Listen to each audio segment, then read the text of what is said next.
Near the end of Joshua chapter 8, as the Israelites are gathering together to thank God and offer sacrifices to Him for giving them success as they went against the people of Ai, it says that all of Israel gathered together, but then it breaks it up into two categories: the aliens and the citizens.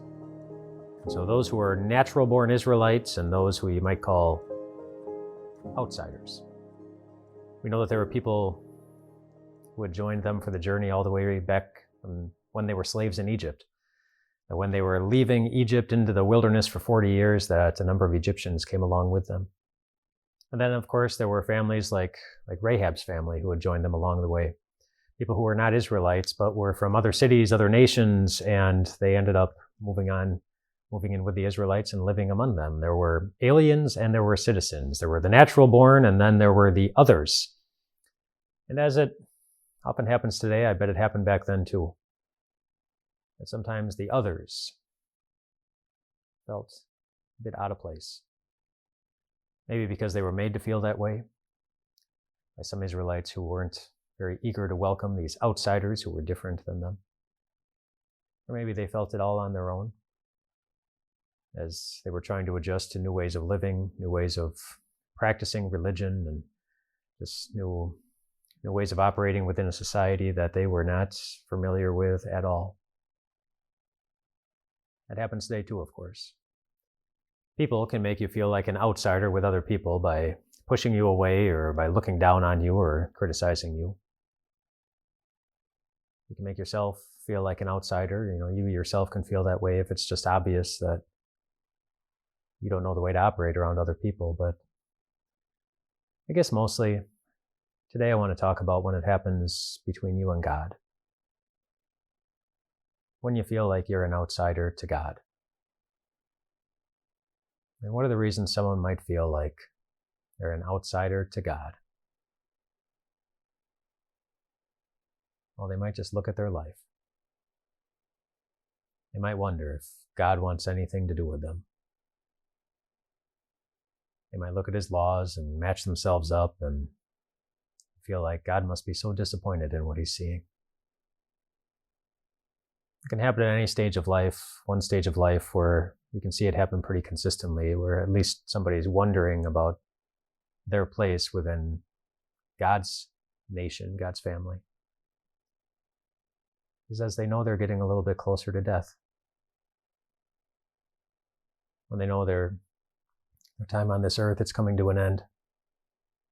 And the reality of what's coming next is it's right in front of them. And then you really begin to wonder, do I know that I'm good with God? Do I know that He wants something to do with me? It's often when Satan, our accuser, is also working hardest against us, putting doubts in our ears. So do you remember this time in your life? Do you remember that thing you feel regretful for? Do you remember that person whose feelings you hurt? Do you remember the good thing you never had the chance to say? Or you never took the time to say? Remember that? The lines you crossed? Do you remember? Do you remember? Do you remember? And it can lead to a lot of doubt, of wondering if you're an insider or an outsider. But Jesus removes all that doubt. Just think about the night He was having His Last Supper with His disciples. The night He said, "I am the way and the truth and the life." And one of the disciples asked, well, where are you going? After He said that He was going to be leaving them for a bit. And He said, oh, you can't come with me now. But you will come with me later, He said. You will. And He was talking to disciples whose faults and shortcomings and slip-ups and line crossings were written on the pages of the Bible for the whole world to see. He knew. And yet He still looked them in the eyes and He said, but I'm going to prepare a place for you. I'm going to prepare a place for you.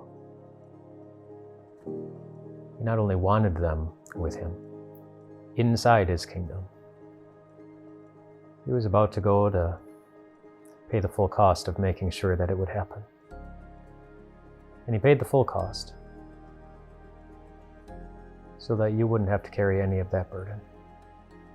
So that you wouldn't have to wonder, have I done enough? Have I prayed enough? Have I loved enough? Have I trusted enough? So that you could just look at Jesus and know that his life and his sacrifice were sufficient enough to give you a place as an insider in God's nation, God's family, God's heaven, and your home, along with so many others from every tribe, language, race, and nation. You belong to him. You always will. Rest well tonight, my friends.